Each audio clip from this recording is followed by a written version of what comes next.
All students, welcome back to my channel star circle of commerce. और आज हम लोग स्टार्ट करेंगे डायरेक्टिंग। डायरेक्टिंग क्या होता है? घरों में भी आप लोग सुनते होंगे अपने मदर और फादर से कि बेटा ऐसे काम करो, बेटा ये काम करो। उसके अलावा जब आप स्कूल जाते हैं तो टीचर्स आपको बताती है बेटा ऐसे पढ़ाई करो, इस तरीके से पढ़ाई करोगे तो टॉप कर जाओगे, इस तरह से पढ़ोगे तो आप बहुत आसानी से इस सब्जेक्ट पे अच्छा स्कोर कर लोगे। ठीक है, ये डायरेक्शन देने का काम जो होता है ना, हमसे बड़ों का होता है या फिर जिसकी जिम्मेदारी होती है हमसे कुछ करवाने का, तो वो हमें डायरेक्शन देते हैं। तो बच्चे हम लोग स्टार्ट करेंगे आज डायरेक्टिंग के बारे में कि किसी ऑर्गेनाइजेशन में डायरेक्टर्स जो होते हैं अपने अंडर में काम करने वाले लोगों को किस तरह से डायरेक्शन देते हैं और किस तरह से काम करवाते हैं। डायरेक्शन क्या होता है, डायरेक्टिंग क्या होता है, और जैसा कि हम लोग पढ़ रहे हैं फंक्शन ऑफ मैनेजमेंट का 5 जो इंपॉर्टेंट फंक्शन है, प्लानिंग, ऑर्गेनाइजिंग, स्टाफिंग, डायरेक्टिंग और कंट्रोलिंग, यानी कि फंक्शन ऑफ मैनेजमेंट में 4th पॉइंट पे आता है डायरेक्टिंग। फंक्शन ऑफ मैनेजमेंट का जो इंपॉर्टेंट पॉइंट है वो एक डायरेक्टिंग भी है। तो चलिए शुरू करते हैं हम लोग डायरेक्टिंग को। डायरेक्टिंग में कौन कौन सा टॉपिक हम लोग कवर करेंगे, सबसे पहले बच्चे हम लोग ये क्लियर कर लेते हैं। तो पहले मैं आपको बताना चाहता हूं कि meaning of directing, definition, importance जो है, principle of directing, elements, meaning of supervision, उसके बाद लीडरशिप के बारे में हम लोग पढ़ेंगे। ठीक है, मैनेजमेंट और लीडरशिप में क्या डिफरेंस होता है, कम्युनिकेशन पढ़ेंगे और भी कुछ चीजें इस पे हम लोग मोटिवेशन वगैरह सारा कुछ जो हम लोग डिटेल से पढ़ेंगे। ठीक है, तो पहले हम लोग स्टार्ट करते हैं मीनिंग के साथ कि डायरेक्टिंग का मीनिंग क्या होता है। मैंने वन शॉट में आपको एक बात बताया कि डायरेक्शन देना। ठीक है, घर पे, स्कूल्स में, बाहर में, ट्यूशन टीचर के पास या कहीं पे भी हम लोग को इन्फॉर्मेशन दिया था बेटा ऐसे पढ़ो, ऐसे काम करो। क्योंकि हम लोग स्टूडेंट्स हैं तो जाहिर सी बात है हम लोग को वही काम के लिए बोला जाएगा। लेकिन किसी ऑर्गेनाइजेशन में अगर कोई काम कर रहा है तो उसके काम से रिलेटेड उसको डायरेक्शन दिया जाता है कि इस टेक्निक से काम किया जाए, इस सिस्टम से काम किया जाए, यहाँ पे जाके काम किया जाए। ठीक है, ये सारी चीज जो है वो डायरेक्ट किया जाता है, जिसके अकॉर्डिंग एक सब ऑर्डिनेट्स, एक एम्प्लॉय जो है वो काम करता है। तो आइए हम लोग बात करते हैं इसी चीज के बारे में। Directing is a one of the important function of management. मैंने आपको बताया ना, फंक्शन ऑफ मैनेजमेंट का पार्ट है डायरेक्टिंग, और ये कौन सा पार्ट है? 4th नंबर पे आता है। ठीक है, it refer to the process of guiding. किस चीज को रेफर करता है? Guiding, supervising, motivating and instructing employ.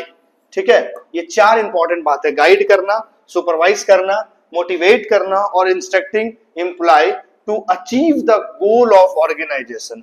जो कि ऑर्गेनाइजेशन का टारगेट है, जो कि ऑर्गेनाइजेशन का मकसद है, जो ऑर्गेनाइजेशन चाहता है उसको पूरा करने में मदद करना, उसको पूरा करना।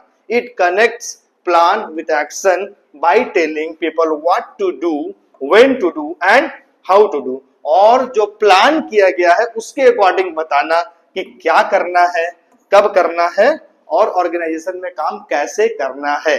तो ये आसान भाषा में डायरेक्टिंग का मीनिंग होता है। आइए हम लोग कुछ स्कॉलर्स के बारे में जानते हैं। ये स्कॉलर्स बहुत ही जगहों पर कई बार अपना डेफिनेशन दे चुके हैं और यहाँ पे भी। ये एक थ्यू हेमन है और एक कुंटज ओडोनेल है। कुंटज ओडोनेल का क्या मानना है? Directing is the interpersonal aspect of managing by which subordinates are led to understand and contribute effectively and efficiently। पहले तो उसको समझाना अपने अंडर में जो काम कर रहे हैं कि किस तरह से काम करना है, जिससे कि वो आपके जो सब ऑर्डिनेट्स है यानी कि आपके जो एम्प्लॉय है वो इफेक्टिवली और इफिशिएंटली जो है वो आपके ऑर्गेनाइजेशन में काम करें। ठीक है, the attainment of enterprise objective, और जो काम करे वो मकसद किसका हो? ऑर्गेनाइजेशनल गोल हो, ऑर्गेनाइजेशन का जो टारगेट हो उसको पूरा करने में आपका योगदान देना है। तो ये मानना है कुंटज ओडोनेल का। थ्यू हेमन का क्या मानना है? Directing consist of the process and techniques utilized in issuing instruction and making certain that operation are carried on as originally plan. यानी कि जो प्लान किया गया है ऑर्गेनाइजेशन में, ऑर्गेनाइजेशन गोल को पूरा करने के लिए उस प्लान के अकॉर्डिंग जो टेक्निक्स बताई गई उसको यूटिलाइज करके आप काम कीजिए। डायरेक्टिंग का ये काम है कि ये बताना किसको? आपके अंडर में जो काम कर रहे हैं सब ऑर्डिनेट्स, जो एम्प्लॉय काम कर रहे हैं। तो इन लोग दोनों स्कॉलर्स का अलग अलग तरीके से मानना ये है। लेकिन कुल मिला के कंक्लूजन यही आता है कि डायरेक्टिंग का मतलब क्या होता है, इंस्ट्रक्शन देना, बताना। तो ये आपको क्लियर होना जरूरी है।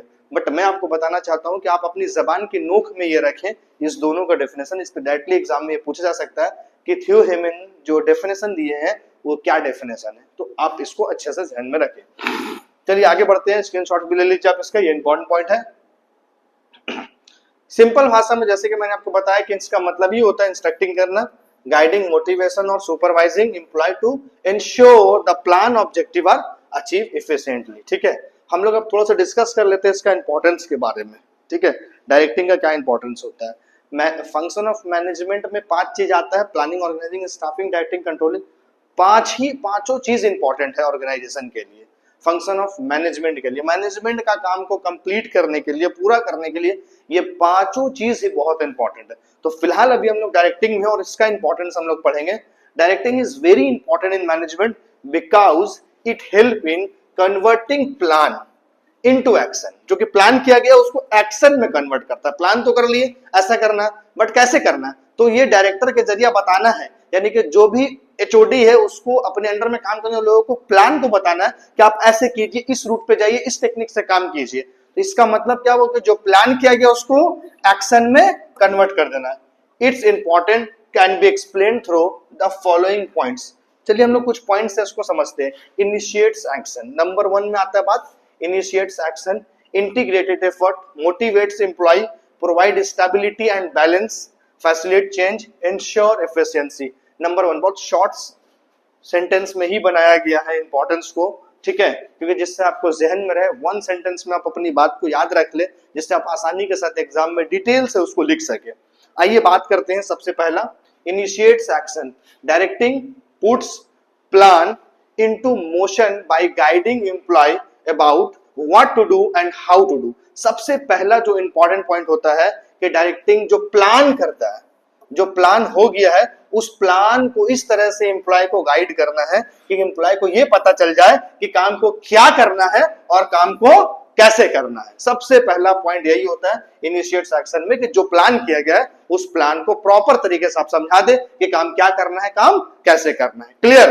दूसरा पॉइंट आता है integrated effort, it coordinates the activities of different employ. सबसे पहले तो आपको कोऑर्डिनेट करना है सभी एम्प्लॉय के साथ, अलग अलग एम्प्लॉय के साथ, अलग अलग डिपार्टमेंट के साथ, different employees and departments toward achieving common goal. यानी कि आपको ये बताना भी है कि ये जो ऑब्जेक्टिव है ये हम सब का है।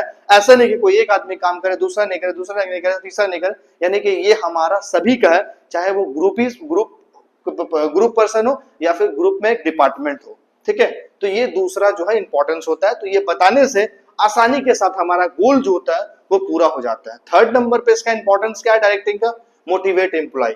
देखिए ये चीज को आप अच्छे से समझ लीजिए कि आप लाख किसी को कुछ समझा दीजिए, बता दीजिए, ठीक है, आप उसको कुछ भी कर दीजिए, लेकिन जब तक आप उसको प्रॉपर मोटिवेट नहीं करेंगे, प्रॉपर मोटिवेट का मतलब उसको इस तरह से समझाना कि उसके अंदर में आपके ऑर्गेनाइजेशन के काम, आपके ऑर्गेनाइजेशन में काम करने के लिए अंदर से इच्छुक हो। जब उसको खुद से मजा आने लग जाएगा, उसको लगेगा नहीं मेरा यहाँ पे वैल्यू है, हमको प्रमोट भी किया जाएगा, तो इस तरीके से एम्प्लॉय जो है आसानी से आपके ऑर्गेनाइजेशन में काम करेंगे। अदरवाइज उसको आप लाख समझा के चले जाइए, फिर वो वही काम करेगा। तो आप इस चीज को ध्यान दीजिए कि आपको proper time to time motivate भी करते रहना है through leadership communication. Leadership, lead ऐसा करना है कि वो मोटिवेट हो। Communication is very important factor कि आप बात जाके कर रहे हैं, ए काम कर दो, ऐसे नहीं चलेगा। आपको बहुत ही मोहब्बत वाली अंदाज में बोलना है कि आप इस काम को करेंगे तो हो सकता है कि आपका प्रमोशन हो जाए, हो सकता है कि आपको सैलरी बढ़ जाए, हो सकता है कि आपको इंसेंटिव मिले। तो इस तरह से उसके मन और दिमाग में भी ख्यालात आएंगे कि हाँ हमको ऐसे करने से ये फायदा होगा, तो वो मोटिवेट होकर काम करेगा। ठीक है, तो यहाँ पे incentive directing inspire employ to work with enthusiasm. ठीक है, आपको काम करने से आपको बहुत सारी फायदे फैसिलिटीज मिल सकती है। ठीक है, नेक्स्ट पॉइंट क्या है, प्रोवाइड स्टेबिलिटी एंड बैलेंस। ये भी एक इंपॉर्टेंट पॉइंट है। Provide stability and ensure harmony between individual goal and organisational goal. यानी कि अपना छोटा छोटा टारगेट बना करके जो कि ऑर्गेनाइजेशन का गोल है उसको पूरा किया जाए, ये इंपॉर्टेंट होता है। और ऐसा ही करता है किसी भी ऑर्गेनाइजेशन में मैनेजर के द्वारा या फिर डायरेक्टिंग के द्वारा, ठीक है। नेक्स्ट है facilitate change, directing help. Important में हमारा जो फिफ्थ पॉइंट है, directing help employ adapt to change in technology, ठीक है। डायरेक्टिंग जो है एम्प्लॉय अगर कोई नई टेक्निक्स आता है, कुछ नया मेथड आता है, कुछ नया पॉलिसीज आता है, तो उसको गाइड करना और इंकरेज करना किसका काम होता है, डायरेक्टर का होता है, मैनेजर्स का होता है। तो ये भी एक इंपॉर्टेंट पॉइंट है जिससे कि हमारे यहाँ जो एम्प्लॉय है वो प्रॉपर तरीके से सेट हो जाए और उस नई न्यू टेक्निक्स और पॉलिसी को समझ जाए जिससे कि वो आसानी से काम कर सके, ठीक है। Ensure efficiency, continuous supervision and guiding improve performance and minimize wastage of resource. देखिए अगर आप रेगुलर बेसिस पर गाइड करते रहेंगे अपने एम्प्लॉय को, परफॉर्मेंस के बारे में बताते रहेंगे, तो उससे क्या होगा कि आपके एम्प्लॉय का परफॉर्मेंस जो है वो डे पर डे बेहतर हो जाएगा और वो वैसा कोई भी काम नहीं करेगा जो वेस्टेज फुल हो, यानी कि जिससे कोई फायदा नहीं होता हो, ठीक है।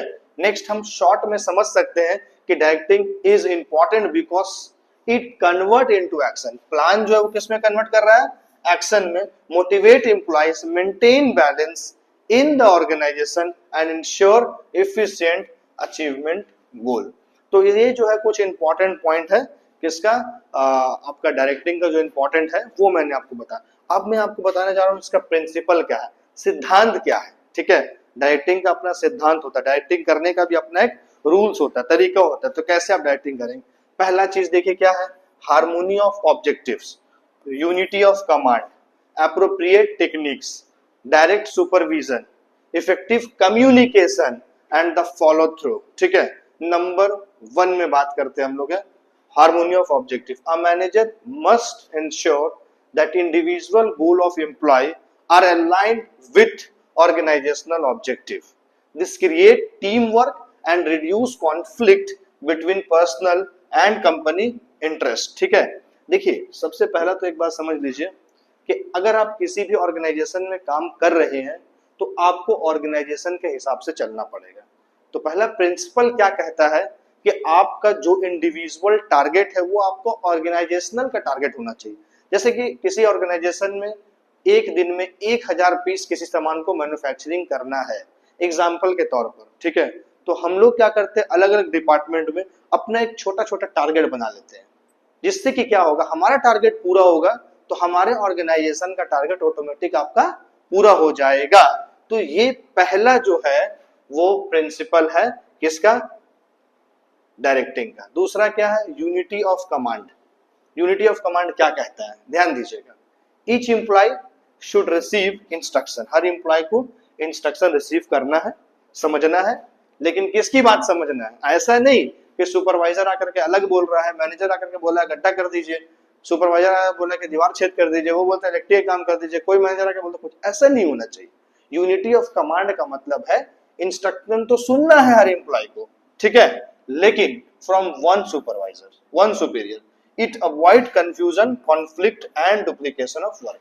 दूसरा प्रिंसिपल ये कहते हैं कि एक सुपीरियर अगर एम्प्लॉय को आकर के इंफॉर्मेशन देगा तो बहुत आसानी से जो है काम होगा और कॉन्फ्लिक्ट का, लड़ाई झगड़ा का या फिर उसके मन में कोई कंफ्यूजन का मामला ही नहीं रहेगा। Is that clear.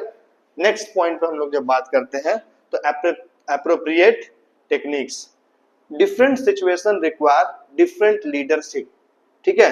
देखिए अलग अलग सिचुएशन पे अलग अलग लीडरशिप का रोल होता है। And motivation techniques, a good manager use the most suitable method according to the nature of employ and work, ठीक है। तीसरा जो होता है वो एप्रोप्रिएट टेक्निक्स होता है। देखिए हर एम्प्लॉय एक जैसा नहीं होता है। थर्ड नंबर पे जो प्रिंसिपल है वो एम्प्लॉय को उसके अकॉर्डिंग समझाना। कोई एम्प्लॉय एक बार में आपकी बात को समझ जाएगा और अपने काम प्रॉपर तरीके से करेगा। किसी एम्प्लॉय का कॉन्सेप्ट अलग होता है काम करने का, उसको 10 बार भी समझा दीजिएगा तो नहीं होगा। कोई होता है लातों के भूत बातों से नहीं मानते, कोई बातों के भूत लातों से नहीं मानते। तो काम करने का भी एम्प्लॉय का, सोचने का भी लोगों का तरीका अलग अलग होता है।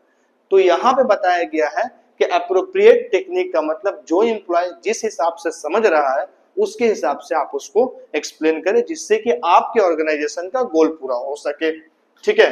According to nature of employ and work, उसके काम और उसके नेचर के बुनियाद पर उसको जज करना और उसको क्या करना है, समझाना, ठीक है।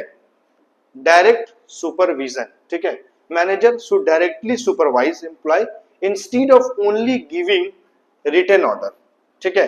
This build better understanding, trust and motivation among workers. देखिए, manager should directly supervise employ instead of